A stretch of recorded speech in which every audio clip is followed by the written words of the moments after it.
What's up mga guys? It's your boy again, Ikoy Vlogs. So nanapunta na diri another vlog na pod kay ubanisa ko ninyo karon guys kay natay lakaw karon adlaw. Moadto tag Bojack Seafood and Grill. Mga eat all you can guys, ang pinaka the best nga eat all you can diri sa Cagayan. So tara na, mag-ilis ta, matag-ilis. So larga badi, rada ja badi. Siyempre, dito malimtan, magmanangit yun ni ama kay palangga biya nato ni siya guys. Palangga kaya ko ni si ama. So manangit sa kita.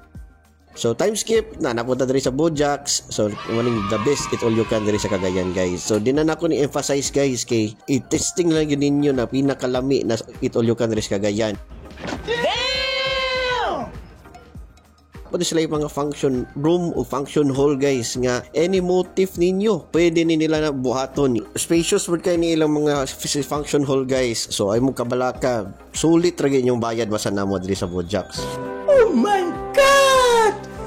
Wow! So anyway, sulod na ta diri guys kay tanawon sa nato kung nanaba silang tita Jackie, silang kagawad. Jackie si Lulaing.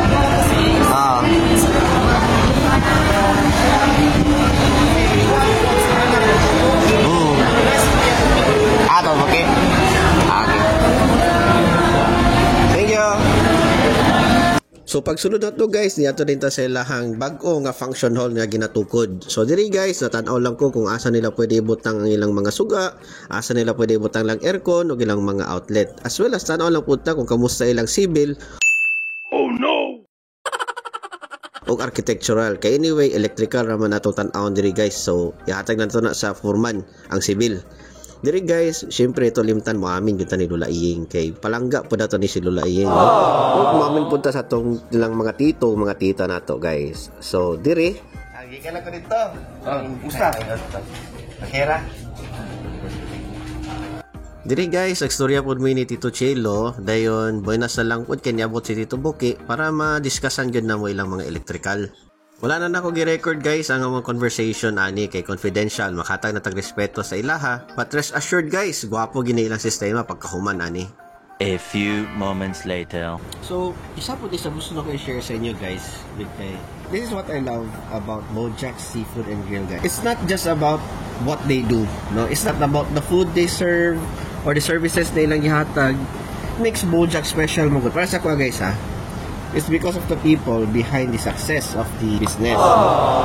What I love about Bojack's mga guys is most establishments nowadays kanang they don't seek professional help from other people solely because siguro maybe it's the costing, but is it really worth ang gasto para sa convenience and safety sa imuhang mga customers? What I love about Bojack's is because they always seek professional help sa mga tao because they are careful for the safety.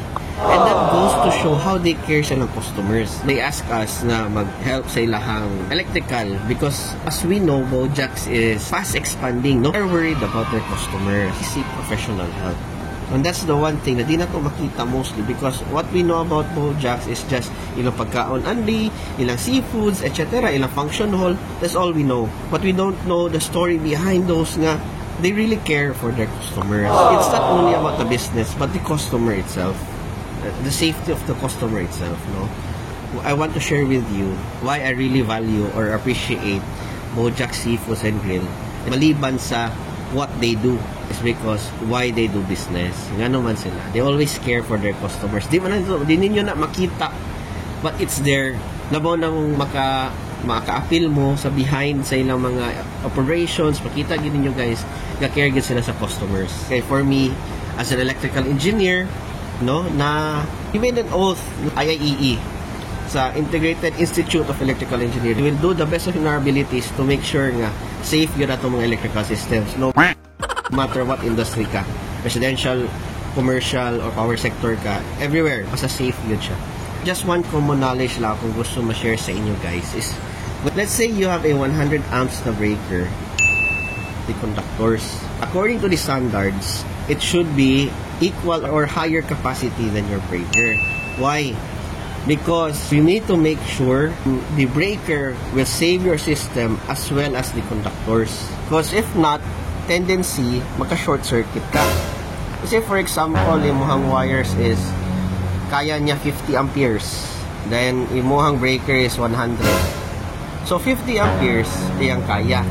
Eventually, dili pa na siya mo start o kalanay diretso. In a span of time, malanay na yung insulators niya. Malanay na yung insulators, diyan na din ka magproblema. Kaya ma-short circuit na. Diyan na din magsugod ang mga sunog o short circuit. So, kana lang yun guys, akong gusto ma-share sa inyo. Mayong hapon sa tanan, and God bless sa inyo.